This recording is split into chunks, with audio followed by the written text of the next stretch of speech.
You know what they don't tell you about hitting the jackpot? Sometimes the house always wins anyway. I met Jonah on a dating app right before everything went to hell in 2020, and let me tell you, this man was everything I'd been searching for. Successful business owner, multiple properties, cars that cost more than most people make in 2 years. And he was completely obsessed with me from day one. I'm Sadie, I'm 33, and I've got 2 kids, Caden who's 8, and Mia who's 6. Before Jonah, I was drowning. Single mom life is brutal when you're trying to keep your head above water every month, watching other women live the life you know you deserve. But Jonah? He changed everything. We matched in January, and by our 5th date, this man was already talking about marriage and kids like it was the most natural thing in the world. Was it fast? Sure. Did I give a damn? Not even a little bit. I had 2 kids depending on me, bills that kept multiplying like rabbits, and here was this gorgeous man offering me everything I'd ever dreamed of. The kind of security I'd been chasing since my divorce left me with nothing but debt and 2 mouths to feed. Jonah didn't just want me, he wanted my whole package, kids included. I brought him home to meet Caden and Mia at the end of that first month, and watching him with them sealed the deal. He bought them things I could never afford, talked about family vacations to places I'd only seen in magazines, mentioned private schools like it was no big deal. My kids lit up around him in ways they never had with any other guy I'd dated, and honestly, that's when I knew this was it. By May of last year, we were engaged. I finally felt like I could breathe for the first time in years. My friends kept asking if I was sure about moving so fast, but they didn't understand what it felt like to go from checking your bank account before buying groceries to planning a wedding at a venue that cost more than my annual salary. They didn't know what it was like to watch your kids' faces light up when Jonah talked about the pool they'd have, the game room he was building, the college funds he'd already started. Jonah wasn't just some rebound or temporary fix. He was my way out of the cramped apartment where my kids shared a bedroom, out of the constant stress of wondering if I could afford school supplies or new clothes when they grew out of everything, out of feeling like a failure every time I had to tell them we couldn't afford something their friends had. We were planning this perfect August wedding, and I was finally going to be the wife of someone important instead of just another struggling single mom. Jonah owned a company that pulled in $8 to $10 million a year. He had the big house, the lake properties, the sports cars, everything that screams success. And he wanted to share all of it with me. I felt so smug dropping the kids off at school, knowing I was done with that life. Done worrying about money, done feeling like I wasn't good enough, done watching other women live the life I deserved. Jonah treated me like a queen, and for the first time since my divorce, I felt like I was exactly where I belonged. Look, I'm not stupid about men or relationships. I knew exactly what I was doing when I kept that dating app on my phone even after things got serious with Jonah. He thought we were exclusive, and we basically were. But a smart woman always keeps her options open. It's not like I was planning to leave him, he was my golden ticket. But staying connected with other guys made me feel powerful and desired. There was this guy, Trevor, who took me to expensive dinners when Jonah was traveling for work. Nothing serious, just someone who made me feel special and reminded me that I was still attractive to other men. Then there was David, who bought me jewelry and sent me flowers just because he liked talking to me. It wasn't cheating in my mind because I never crossed any real lines. And besides, Jonah was getting the best version of me anyway. When he found out in 2021, I knew exactly how to handle it. Men are so predictable when you know which buttons to push. I turned on the waterworks immediately and played the vulnerability card hard. I told him about my ex-husband who cheated on me, how scared I was of getting hurt again, how keeping those connections was just my way of protecting myself because I'd been burned so badly before. I was terrified of letting you see how much I need you. I told him through tears. I thought if I kept some distance, it wouldn't hurt as much when you realized I wasn't good enough for someone like you. Jonah completely melted. He actually apologized to me for not making me feel secure enough in our relationship. Can you believe that? He was sorry for my bad behavior. That's when I knew I had him exactly where I wanted him, wrapped around my finger, and more committed than ever. After that whole thing, he became even more attentive, constantly trying to prove his love, buying me expensive gifts, planning elaborate date nights. He was so focused on making sure I felt valued and secure that he never questioned anything I did again. It was actually perfect. He was more invested in us than ever, and I learned to be smarter about covering my tracks. The funny thing is, his reaction to finding out about the other guys just proved how much he loved me. Instead of walking away like a lot of men would have, he fought harder for our relationship. He saw it as his failure, not mine. That's when I knew for sure that this man would do anything to keep me happy, and I'd never have to worry about him leaving me for someone else. I started testing little boundaries after that, just to see how far his devotion went. Staying out later than I said I would, being vague about where I'd been, letting him see other guys texting me, but not explaining who they were. Every time, he'd just try harder to win my attention back instead of getting suspicious or demanding answers. It was like having a puppy who'd been bad and was constantly trying to make up for it. Jonah would show up with flowers, plan surprise weekends away, buy me clothes I'd been eyeing online. All because he was terrified of losing me again. The power I had in that relationship was intoxicating, and I knew I'd never find another man who'd work so hard to keep me happy. Getting pregnant in April was honestly the best thing that could have happened to our relationship. Jonah lost his damn mind with excitement, in the best way possible. He immediately started talking about expanding the house, setting up trust funds, making sure our baby had everything money could buy. Watching him get so worked up about our future made me feel like the luckiest woman alive. This pregnancy was basically my insurance policy. Not that I thought Jonah would ever leave me, but now there was no chance in hell. We weren't just planning a wedding anymore, we were creating a family. He started looking at bigger cars that could fit all 4 kids comfortably, talking about family trips to Europe and private schools for everyone.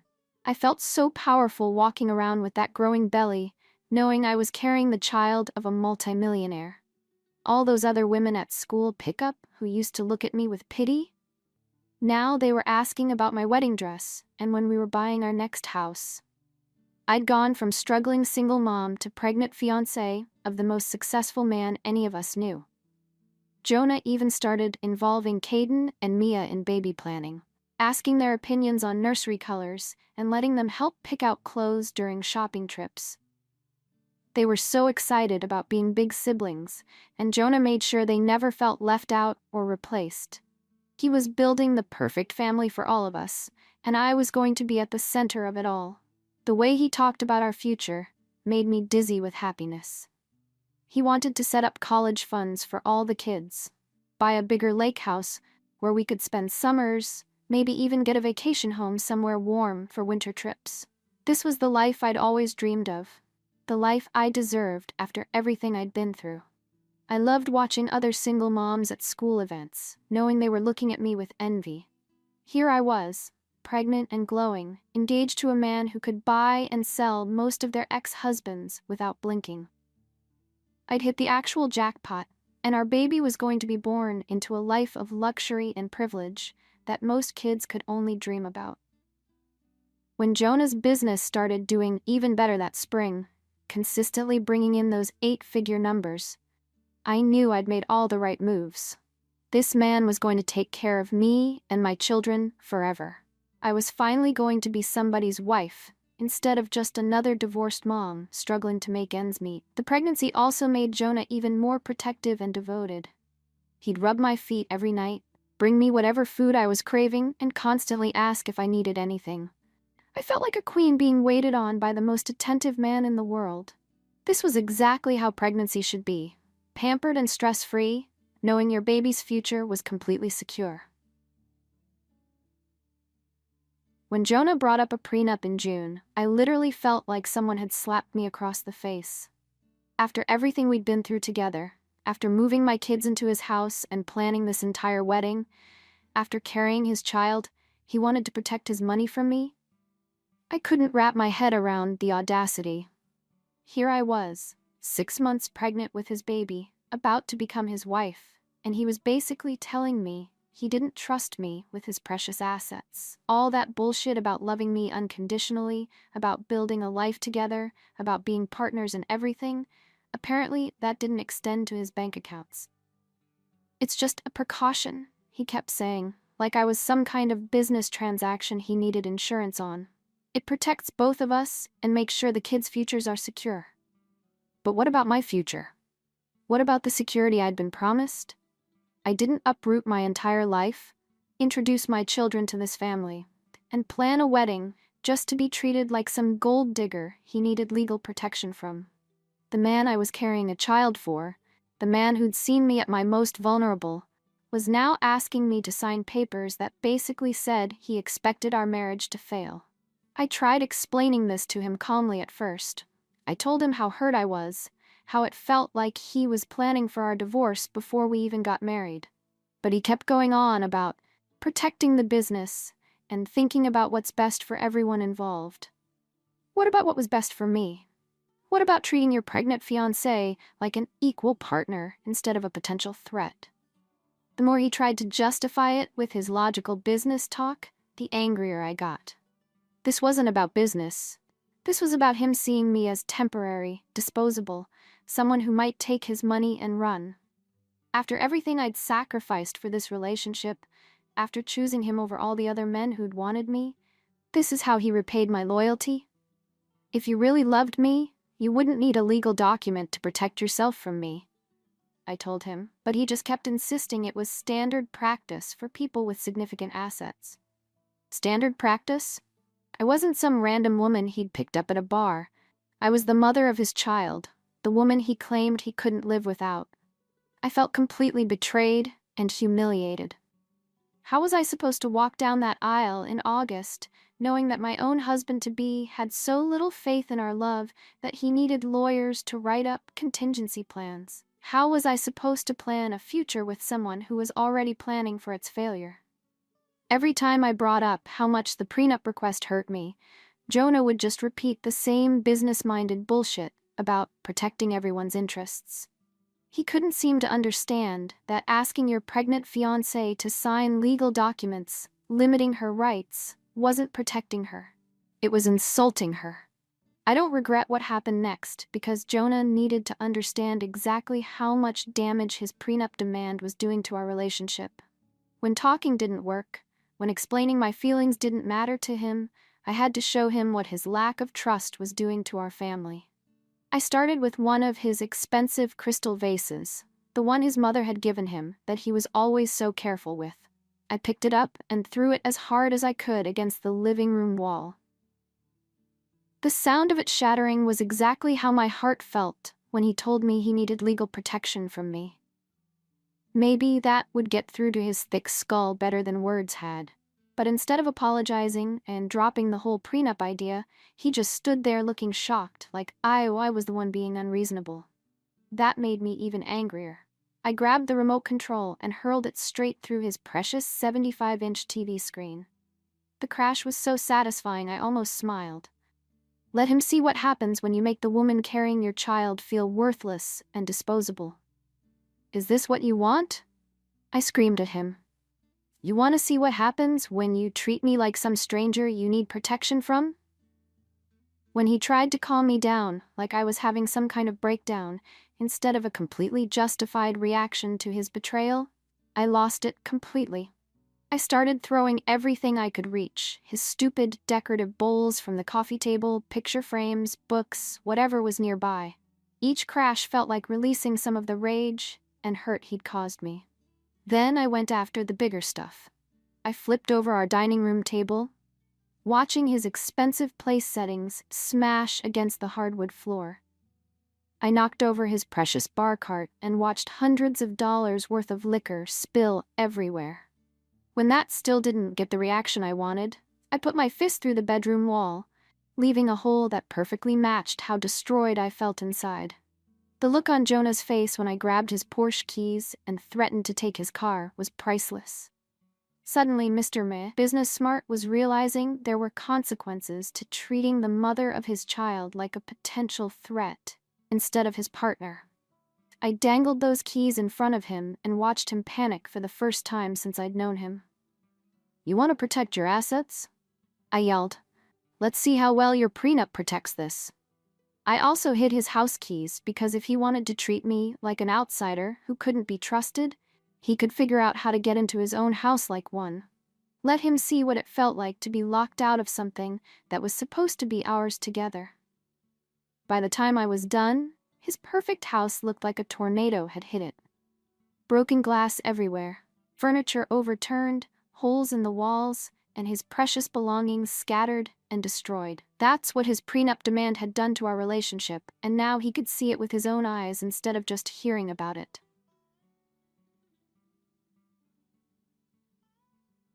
18 months later, I'm sitting in this cramped apartment with my kids, scrolling through Jonah's social media and watching him post happy family photos with his new wife Rebecca and all 4 kids, including my daughter Emma, who barely knows me anymore. The paternity test confirmed she was his, but apparently that doesn't matter when you demonstrate destructive and volatile behavior that endangers children, according to his lawyers. Rebecca is this plain accountant who probably makes $50,000 a year and thinks Applebee's is a fancy dinner date. She's everything I'm not. Boring, grateful, and stupid enough to sign whatever prenup Jonah put in front of her without question. But somehow she gets to live in my house, raise my daughter, and play stepmom to Caden and Mia during their weekend visits that they actually look forward to now. The worst part? Everyone acts like I'm the one who messed up here. Jonah got to keep his business, his houses, his money, and now he has some basic wife who probably thanks him for letting her spend his money on groceries. Meanwhile, I'm back to clipping coupons and working 2 jobs just to afford this shitty 2-bedroom where my kids have to share a room again.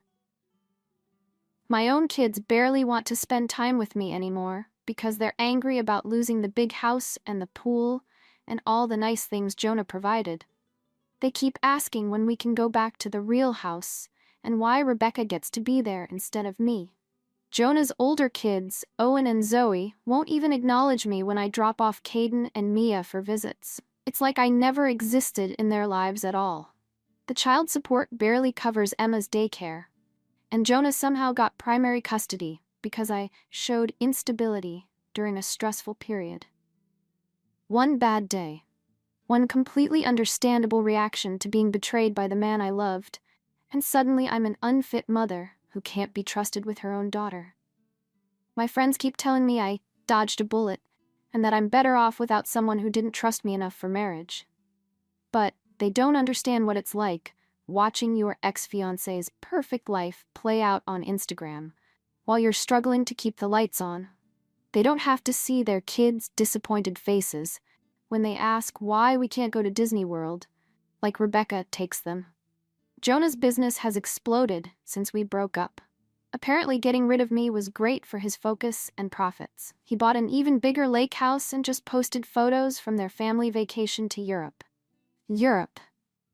With my daughter, who's calling Rebecca Mama in the comments because she barely remembers me anymore. But whatever. I don't need his money, or his stupid prenup, or his boring new wife who gets excited about grocery store sales. I gave that man the best years of my life, carried his child, and loved his kids like they were my own. If he can't appreciate what he had with me, that's his loss. I'll find someone else who understands what real love looks like. Someone who won't try to trap me in legal documents before we even say, I do. The truth is, none of this would have happened if Jonah had just trusted me enough to marry me without conditions. But men like him always think their money makes them better than everyone else. And now he gets to live with knowing he destroyed our family over some papers his lawyers convinced him he needed. At least I know I fought for our relationship, instead of just giving up at the first sign of trouble.